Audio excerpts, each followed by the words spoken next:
Hello viewers, welcome back to গিটেক IT. আপনারা ইতিমধ্যে জেনে গেছেন বাংলাদেশ ব্যাংকের অ্যাসিস্ট্যান্ট প্রোগ্রামার এবং অ্যাসিস্ট্যান্ট মেইনটেন্যান্স ইঞ্জিনিয়ারের পরীক্ষার ডেট অলরেডি সিলেক্ট হয়ে গেছে।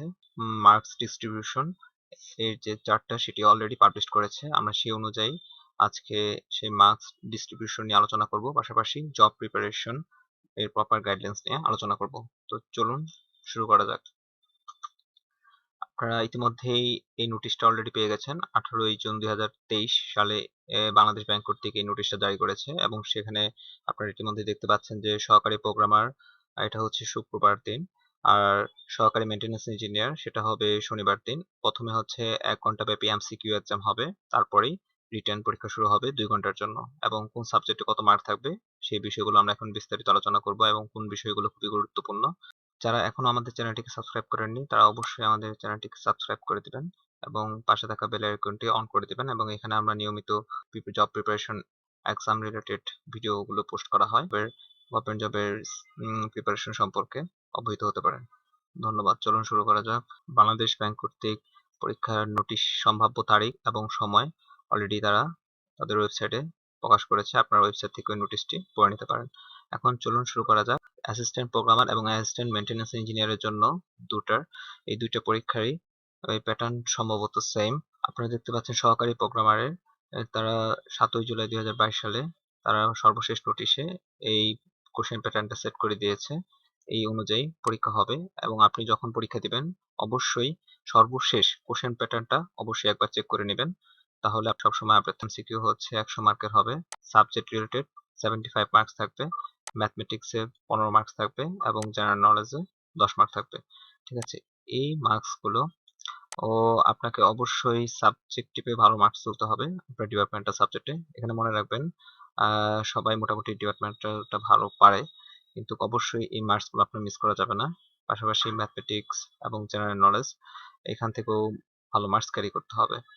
তো আপনার এখন এগুলো হচ্ছে রিটেন এমসিকিউ এক্সামের জন্য, এবং রিটেন এক্সাম হচ্ছে আপনার 200 মার্কের। এটা হবে 2 ঘন্টা, আর এটার মার্কস হচ্ছে সাবজেক্ট রিলেটেড মার্কস হচ্ছে 150, ম্যাথমেটিক্স থাকবে 20 মার্কের, এবং ইংলিশ ল্যাঙ্গুয়েজ প্রফিসিয়েন্সি এটা হচ্ছে আপনার ফোকাস রাইটিং সম্বন্ধে বেশি আসতেছে। সুতরাং ফোকাস রাইটিং গুলো খুবই গুরুত্বপূর্ণ। যেমন রিসেন্ট ঘটনাবলী যেরকম আছে, সাপোজ করেন আইএমএফ এর ঋণ, বাংলাদেশের পদ্মা সেতু, মেট্রো রেল ইত্যাদি রিসেন্ট টপিক গুলো, সরকারের উন্নয়ন প্রকল্পগুলো, সেগুলো খুবই ভালোভাবে জেনে যাবেন। হয়তোবা কাজে লাগতে পারে। এবং সবচেয়ে মোস্ট ইম্পর্টেন্ট যেটা আমরা যেটা দেখতে পাচ্ছি সেটা হচ্ছে সাবজেক্টিভে ভালো করতে না পারলে আদারওয়াইজ এখানে টিকাটা খুব চ্যালেঞ্জ হয়ে যাবে। সেখানে সাবজেক্টিভের জন্য কি কি পড়তে হবে সেই সাবজেক্টগুলো আমরা আলোচনা করব এই ভিডিওতেই। এখন চলুন মেইনটেন্যান্স ইঞ্জিনিয়ারের সেম প্যাটার্ন আপনারা দেখতে পাচ্ছেন।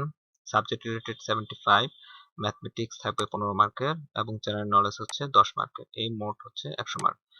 এরপরে হচ্ছে রিটেন হচ্ছে 2 ঘন্টার, এটা হচ্ছে পাশাপাশি হবে পরীক্ষাটা। তারপর দেখতে পাচ্ছেন যে সাবজেক্ট রিলেটেড এখানেও সেম 150, ম্যাথমেটিক্স হচ্ছে 20 মার্ক এবং ইংলিশ প্রফিসিয়েন্সি হচ্ছে 30 মার্ক। এই হচ্ছে মোটামুটি আমাদের মার্কস ডিস্ট্রিবিউশন। এই প্যাটার্ন অ্যাকচুয়ালি দুইটা এক্সামের প্যাটার্ন হচ্ছে সেমই।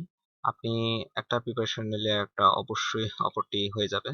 তো সুতরাং চলুন আমরা এখন ডিসকাশনে যাই, যেটা হচ্ছে সাবজেক্টিভ, যেটা আমাদেরকে অবশ্যই ভালো মার্কস ক্যারি করতে হবে। এখানে 70 মার্কস প্লাস হচ্ছে এখানে 150 মার্কস, 150 আর 75। ওর এই এই মার্কে ডিপার্টমেন্টাল মার্কে যে ভালো করবে তারাই কিন্তু অলরেডি এক্সামে এগিয়ে থাকবে।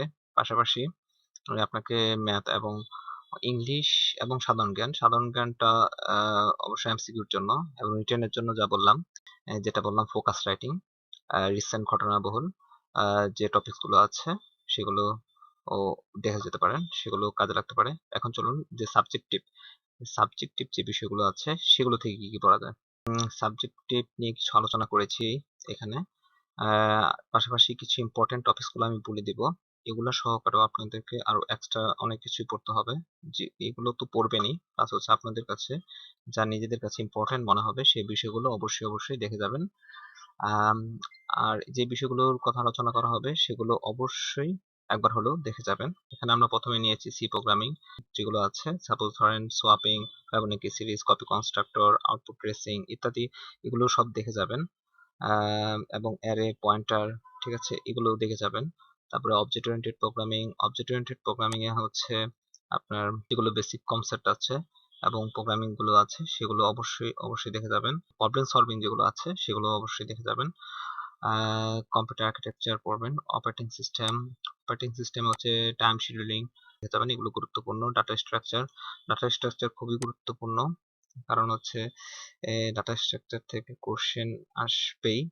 ডাটাবেস ম্যানেজমেন্ট সিস্টেম থেকে আসলে এখানে আপনাকে কোয়েরি রিলেটেড দুটো টেবিল দিয়ে দিবে অথবা একটা সিনারিও বর্ণনা করবে, সেটার এগেইনস্টে আপনাকে সেটা রিলেটেড আপনাকে কোয়েরি লিখতে হবে, ঠিক আছে। অ্যালগরিদম হচ্ছে খুবই গুরুত্বপূর্ণ, এটা হচ্ছে মোস্ট ইম্পর্টেন্ট কয়েকটা টপিকস এর মধ্যে অন্যতম, যেমন C plus plus, object oriented programming, তারপর হচ্ছে ডাটা স্ট্রাকচার,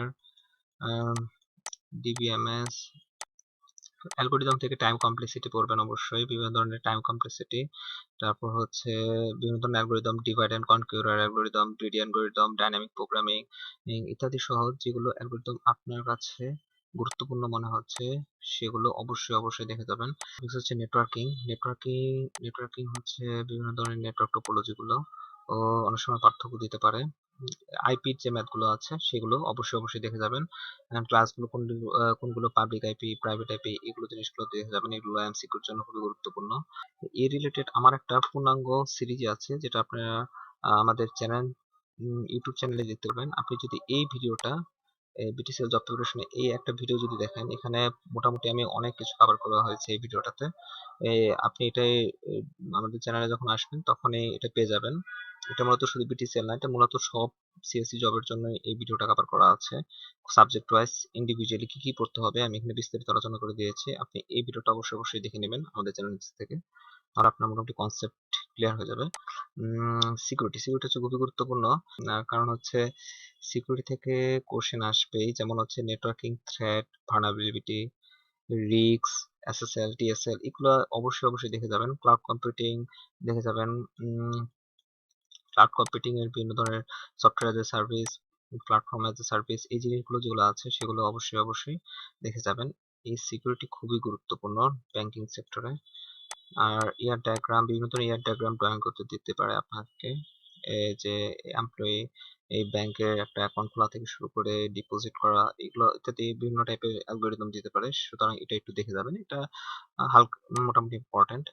সফটওয়্যার ডেভেলপমেন্ট, এটা হচ্ছে খুবই গুরুত্বপূর্ণ। সফটওয়্যার ডেভেলপমেন্ট লাইফ সাইকেল, বিভিন্ন ধরনের টেস্টিং, এটা মোস্ট ইম্পর্টেন্ট। এটা আপনি নাম্বার 2 তে রাখতে পারেন, কারণ হচ্ছে বিভিন্ন ধরনের টেস্টিং গুলো প্রায় সময়ই আসে পড়ে। Black box testing, white box testing, alpha testing, beta testing, এই টেস্টিং গুলো খুবই গুরুত্বপূর্ণ ব্যাংকের জন্য। তারপর হচ্ছে সিকিউরিটির মধ্যে আপনার বিভিন্ন ধরনের সিগনেচার পড়তে পারেন, যে ডিজিটাল সিগনেচার, ব্লকচেন কিভাবে কাজ করে, ব্লকচেন টেকনোলজি, এই যে এই ব্লকচেন, এগুলা আপনি যদি ভালো করে না দেখে যান তাহলে কিন্তু খুবই সমস্যা, কারণ হচ্ছে এগুলা থেকে কোশ্চেন খুবই অহরহ আসে। সুতরাং এই ইম্পর্টেন্ট টপিকস গুলো আপনাকে অবশ্যই দেখে যেতে হবে। এছাড়াও আমি যে সকল টপিকস বললাম এগুলো তো দেখবেনই, পাশাপাশি আপনার কাছে যে সকল টপিকস গুলো ইম্পর্টেন্ট মনে হয় সেগুলো আপনি নিজে দেখে যাবেন। অবশ্যই প্রিভিয়াস এর কোশ্চেন গুলো অ্যানালাইসিস করে যাবেন, এন্ড সেটা দেখলে আপনার আইডিয়া অনেকটা ক্লিয়ার হয়ে যাবে। পরীক্ষার প্যাটার্ন অনুযায়ী প্রিপারেশন নেবেন। আপনাদের সবার জন্য শুভকামনা জানিয়ে আমাদের ভিডিও এখানে শেষ করছি। সবাই ভালো থাকবেন, সুস্থ থাকবেন, দেখা হবে আগামী ভিডিওতে।